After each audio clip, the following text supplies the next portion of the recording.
You're not here to be comforted. You're here because something inside you knows the truth. You are not as strong as you could be. You can hide it from the world. You can even try to hide it from yourself. But when the lights are off and the noise is gone, you can feel it. Weakness. The small cracks in your mental armor. The way you still flinch when life hits you harder than expected. You know it's there. The sting when someone disrespects you. The burning anger when plans collapse.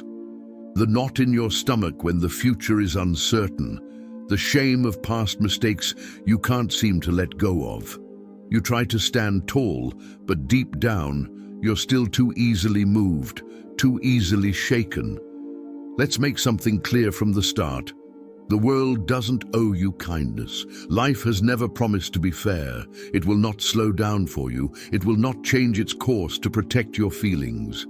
The storms are coming, whether you're ready or not. And if your mind isn't forged in discipline, reason, and resilience, the storms will tear you apart.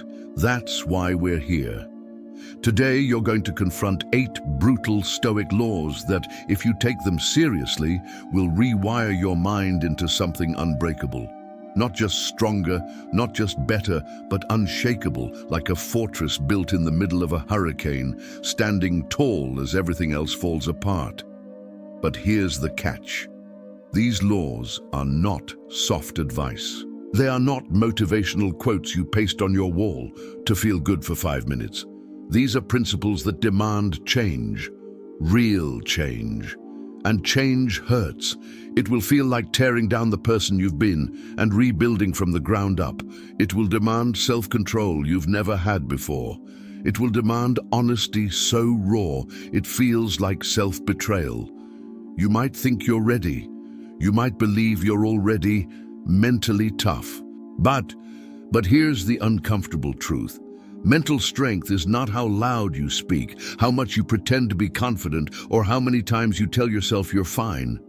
It's what's left when every comfort is stripped away. It's the part of you that stands when there's nothing left to stand on. The Stoics understood this better than anyone. They lived in a world of war, betrayal, exile, poverty, and death.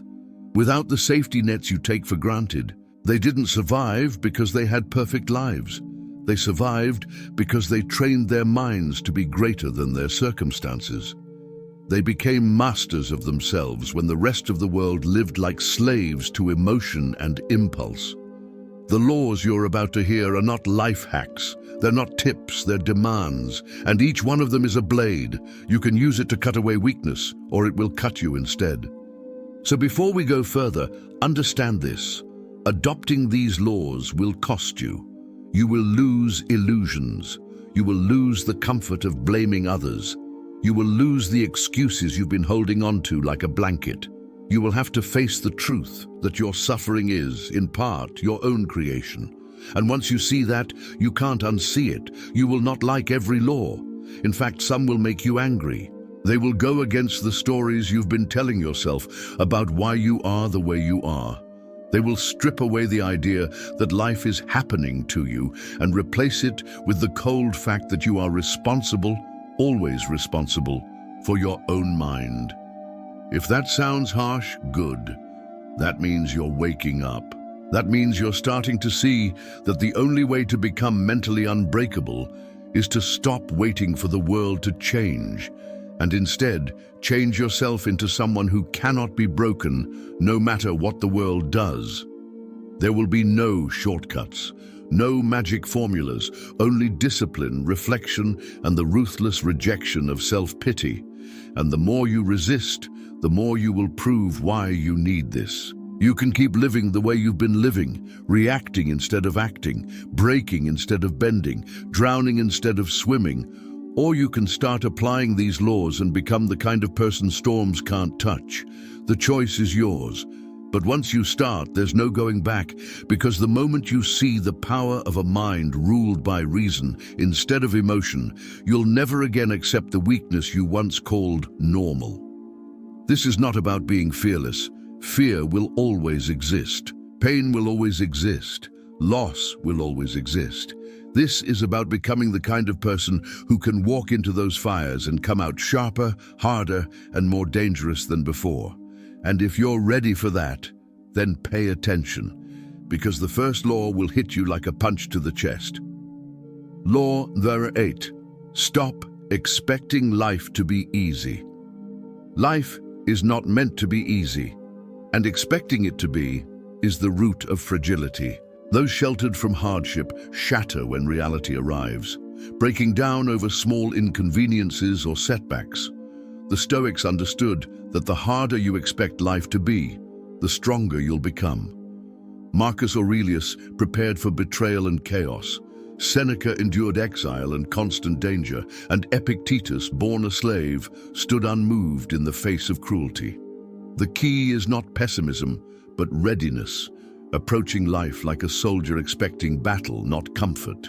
Modern life, however, conditions us to see difficulty as an error, to chase comfort at all costs, making us dependent and fragile. You cannot become unbreakable while avoiding the very challenges that forge resilience. The Stoics trained through voluntary discomfort, sleeping on the floor, eating plain food, wearing simple clothes, not because they loved suffering, but to strip away the illusion that comfort is necessary. This mindset turns obstacles into expected parts of the path, betrayals into reminders of human nature, and setbacks into fuel for sharper determination. When you stop expecting ease, you stop wasting energy resisting reality and start adapting, solving, and moving forward. Comfort may feel good in the moment, but it weakens you for the inevitable battles ahead. The brutal law is simple. Stop waiting for an easier life and start building the strength to meet life as it is. Become so disciplined and mentally fortified that no hardship can break you. Ask yourself when things go wrong, did I expect this to be easy? If so, you've found the source of your frustration. Let go of that expectation and you'll face reality head-on. This principle is the foundation of all Stoic discipline. Without it, the rest collapses. As Marcus Aurelius said, you have power over your mind, not outside events. Life will not be easy. Good. That's exactly why you'll win. Law number 7. Control what you can. Ignore the rest. Most people live as if they're in control of everything, and then they break when reality shows them they're not. They obsess over what others think. They panic over politics. They rage at the weather. They spiral when strangers online insult them. Their energy is scattered across 1,000 things they will never control, and they wonder why they're exhausted and powerless. The Stoics didn't play that game. They drew a hard line between what is theirs and what is not. What is yours? Your thoughts, your actions, your choices. What is not yours? Everything else. Other people's opinions, the past, the future, the outcome of events once you've done your part. And here's the brutal truth. The more time you spend trying to control the uncontrollable, the weaker you become. Every ounce of energy you spend worrying about something you cannot change is stolen from what you can change. Epictetus put it simply. Some things are up to us and some things are not. That's it. That's the map. If it's up to you, do something about it. If it's not, let it go instantly, without complaint, without anger, without regret. But most people do the opposite. They avoid responsibility for what they can change and drown themselves in frustration over what they can't. It's a perfect formula for misery. You want to be mentally unbreakable? Flip that equation. Take ruthless ownership of your mind, your habits, your responses. Then cut off every ounce of emotional investment in what lies outside that sphere. This isn't passive. It's not doing nothing. It's focusing all your firepower where it matters. You can't control if someone lies about you, but you can control how you respond. You can't control the economy, but you can control how you spend, save, and adapt. You can't control whether it rains tomorrow, but you can control whether you complain or get on with the job.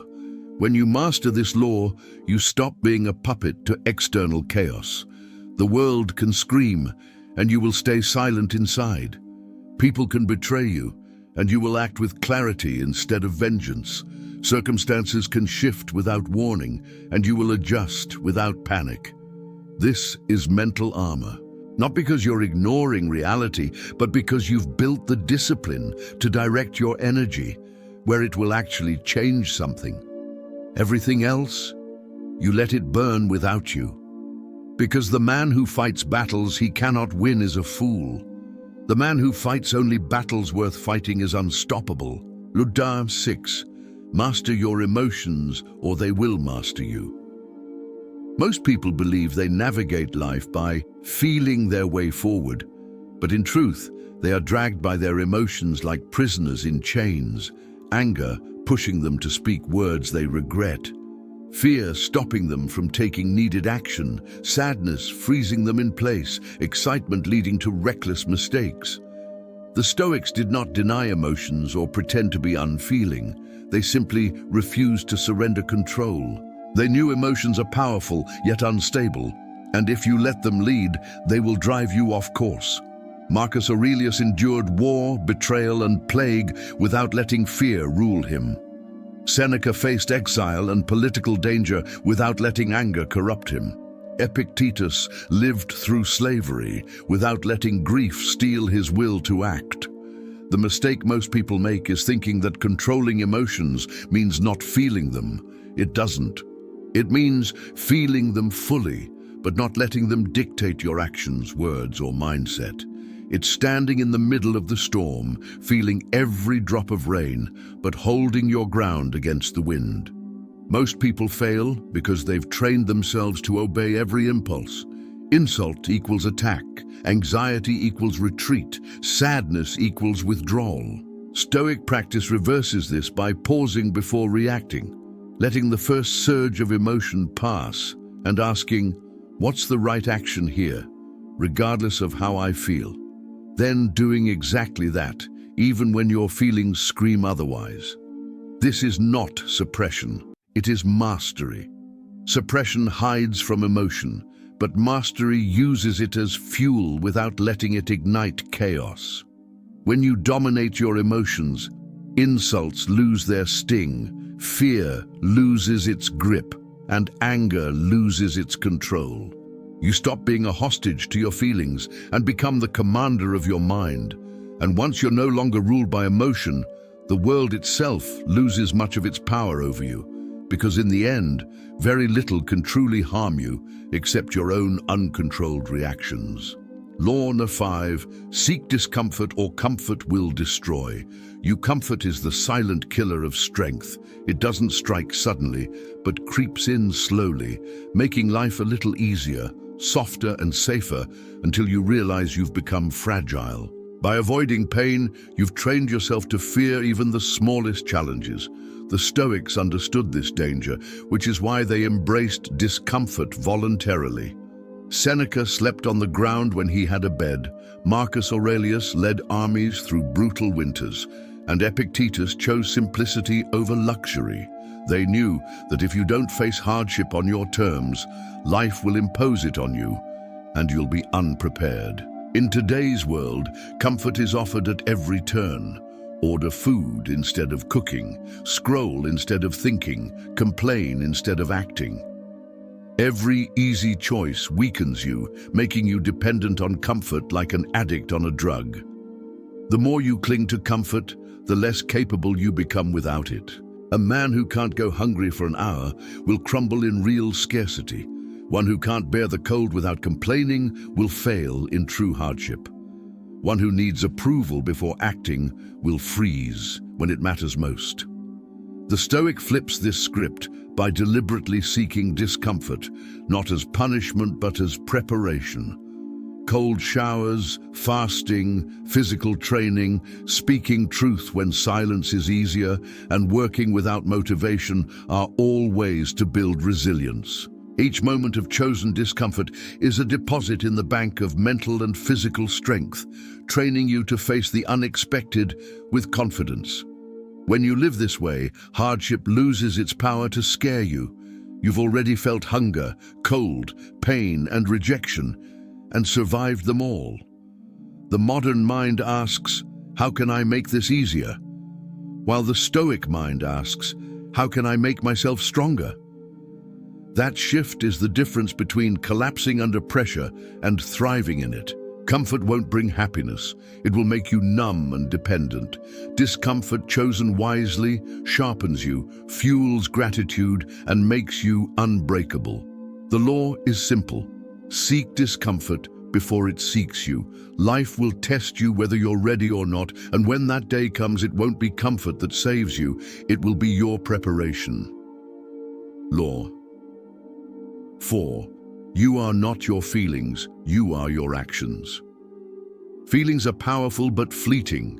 They signal your state, not dictate your actions. The Stoics understood this distinction well. Emotions can inform you, but they do not define you. Your character is built on what you choose to do, not what you feel. Marcus Aurelius, Seneca, and Epictetus all faced fear, pain, and reluctance, yet acted according to reason and duty rather than mood. If you wait for the right feeling to act, you'll live at the mercy of passing emotions. True strength comes from separating feelings from actions, walking forward while afraid, speaking calmly while angry, moving despite laziness. Those who chase comfort and avoid discomfort become reactive, drifting from one impulse to the next. Living by principles, not moods, makes you unbreakable. Decide in advance how to act and follow through regardless of emotional weather. Emotions are the storms, your actions are the ship's course. Respect your feelings, but don't let them rule you. Every choice to act despite mood forges a stronger, more disciplined version of yourself. Law 3. Stop complaining, start confronting. Complaining is the language of the powerless. It's the easiest thing in the world. Open your mouth, dump your frustration, and wait for someone else to fix your life. And that's why it's so dangerous. It feels like action, but it changes nothing. The Stoics had no patience for whining. Marcus Aurelius didn't waste ink writing about how unfair his position was. He wrote about how to endure it. Seneca didn't fill letters with endless complaints about exile. He wrote about how to use adversity as fuel. Epictetus didn't stand in the slave market cursing his fate. He trained his mind to be freer than his captors. Here's the brutal truth. Every second you spend complaining is a second you're not solving.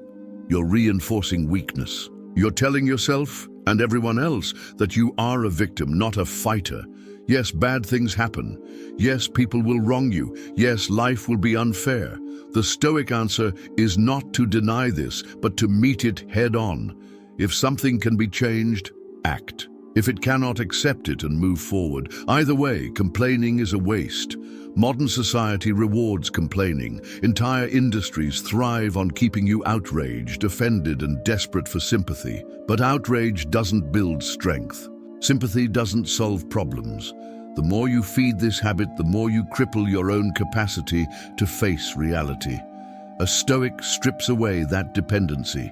You don't look for an audience to your suffering. You look for a solution or a strategy. If there is an obstacle, you move it, go around it, or climb over it. If there is pain, you endure it.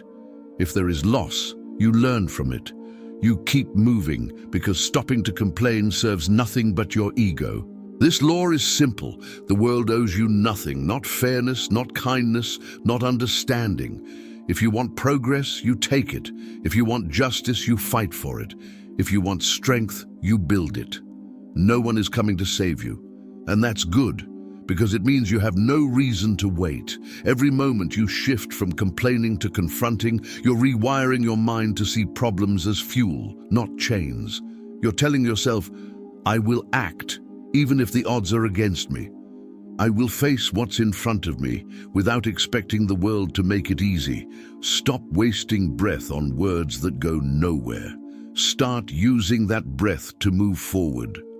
Because the person who confronts reality instead of complaining about it is already ahead of 99% of the world. Law number 2. Discipline over motivation.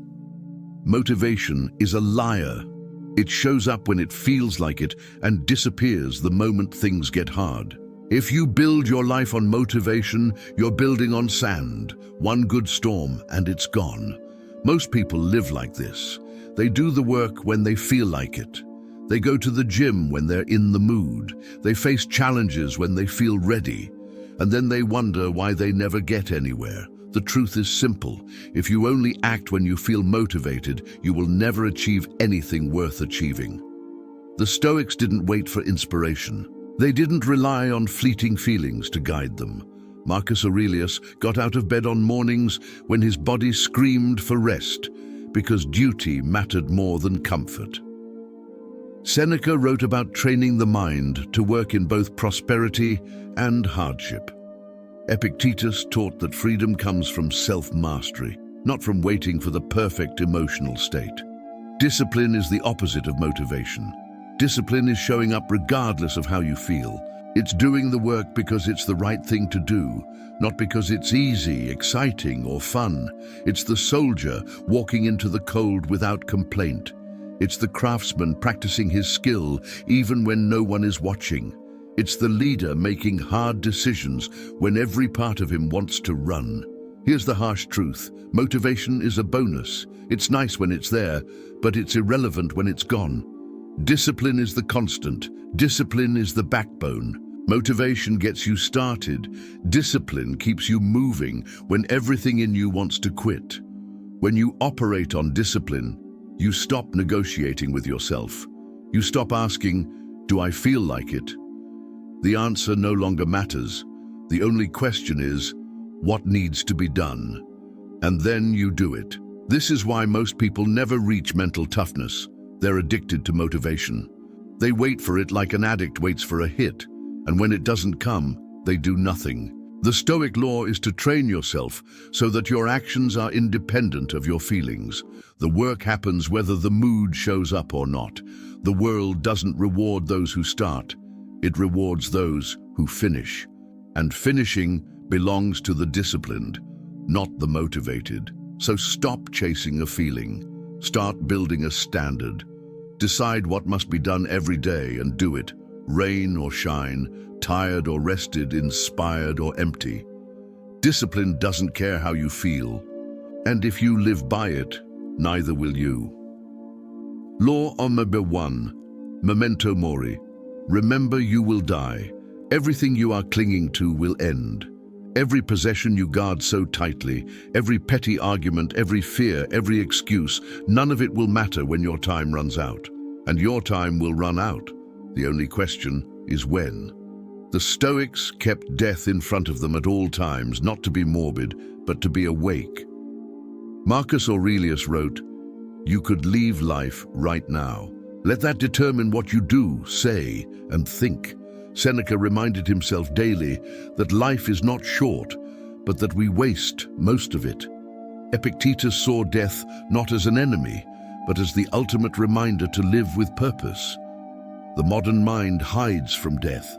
We push it aside, avoid the topic, pretend we have more time, and because we hide from it, we live as if life is endless. We delay, we waste. We postpone what matters until tomorrow, until next week, until the right time, as if the clock isn't ticking. Memento mori is the most brutal of all Stoic laws because it forces you to strip away every illusion. You are mortal. Your days are numbered. Every hour that passes is gone forever. You don't get to bargain for more. And when you understand this, you see the stupidity of living in hesitation, fear, or distraction. When you remember death, your priorities sharpen.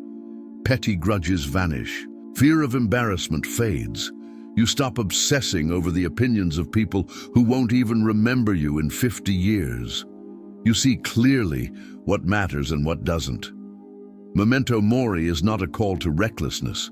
It's a call to urgency, to live deliberately, to speak truth while you have the breath to do it, to do the hard thing while you have the strength, to become the person you know you could be before you run out of chances. Most people waste their lives chasing comfort, approval, or possessions. The Stoic who remembers death doesn't fall into that trap. They ask one question: if this were my last day, would I still do this? And if the answer is no, they stop doing it. When you keep death in mind, you stop drifting, you stop waiting, you stop letting trivial fears hold you hostage. You act, you speak, you live with the urgency of someone who knows that every day could be their last, because one of them will be. The clock is ticking, and that's not a reason to despair. It's the reason to live with fire in your chest and clarity in your mind. So now you've heard them. 8 brutal laws, not ideas, not tips, laws. Principles so sharp they will cut away the weakness you've been carrying if you have the courage to apply them. And here's the first thing you need to understand: hearing them is worthless. You can binge all the videos, read all the books, highlight all the quotes from Marcus Aurelius and Seneca and Epictetus, but if you walk away and do nothing, then you've wasted your time. The Stoics were not collectors of wisdom. They were practitioners. They didn't write about self-control, resilience, and discipline so they could sound profound. They lived those things every day in the dirt, in the cold, in danger, in pain. And that's where these laws belong. Not just in your mind, but in your blood. Because what's the alternative? Keep living the way you've been living? Keep breaking at the first sign of pressure? Keep letting every insult, every obstacle, every bit of uncertainty own you?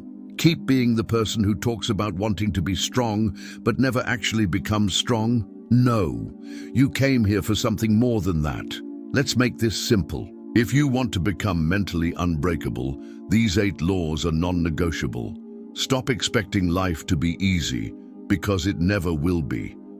Control what you can and ignore the rest, because the rest will only drain you. Master your emotions, because they will destroy you if you don't. Seek discomfort, because comfort will rot you from the inside. Act on principle, not on feelings, because feelings are temporary, but your actions define you. Stop complaining, because complaining is surrender. Build discipline, because motivation is a ghost. Remember you will die, because that's the only way to truly live. Every single one of these demands something from you. They demand you reject the excuses you've been using to protect your ego. They demand you stop blaming circumstances, stop waiting for the perfect time, stop pretending you can live without risk or pain. And that's the real battle, isn't it? Not against the world, but against yourself. Against the version of you that wants safety more than strength. Against the voice in your head that whispers, "Take it easy, you've done enough."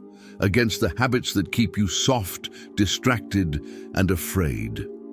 The Stoics didn't promise comfort, they promised freedom.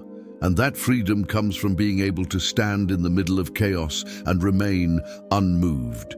From being able to endure pain without letting it own you. From being able to lose everything and still not lose yourself. The question is, will you take this seriously, or will you treat it like entertainment? Will you actually live these laws, or will you just nod along, feeling inspired until the first test comes? Because the test will come. Someone will insult you. Something you worked for will fall apart. The future will suddenly become uncertain. You will face loss, rejection, fear, and pain. And when that day comes, all the good feelings you've been chasing will vanish. The only thing that will be left is what you've built. If you've been living by these laws, you'll be ready. You'll see the hit coming and meet it head-on. You'll adapt instead of panic. You'll act instead of complain. You'll endure instead of collapse. You'll take the pain, use it, and keep moving. If you haven't, you'll break. You'll realize too late that strength isn't built when the storm arrives. It's built long before, in the quiet moments when no one is watching. It's built in the discipline to do the work. In the choice to face discomfort, in the courage to act without the safety of certainty. The Stoics didn't just survive their time, they thrived in it, because they refused to live like victims. And if you truly want to be unbreakable, you have to do the same.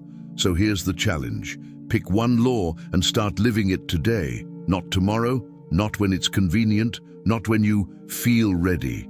Today, practice controlling your reactions. Practice facing discomfort. Practice acting without motivation. Practice remembering that your time is running out.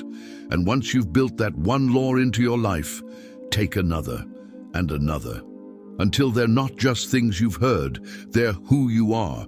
You will feel resistance, your mind will fight you. It will tell you this is too hard, too much, too unrealistic. That's the voice of weakness, the voice that's kept you exactly where you are. Ignore it. It's not your friend. It's the part of you that's afraid to grow, because growth means pain. But you've already been through pain. The difference now is that you'll use it. The difference now is that you'll stop running from it, stop whining about it, and start treating it like the raw material for strength. You want to be mentally unbreakable? Then accept that this is not a one-time decision. It's a way of life. You will have to wake up every day and choose to live by these laws, especially when it's hardest, especially when it hurts, especially when no one is watching, because that's where it counts. Not when it's easy, not when the crowd is cheering, but in the lonely, brutal moments when no one will know if you quit, except you. The Stoics didn't care about looking strong. They cared about being strong, and that's the standard you have to set for yourself.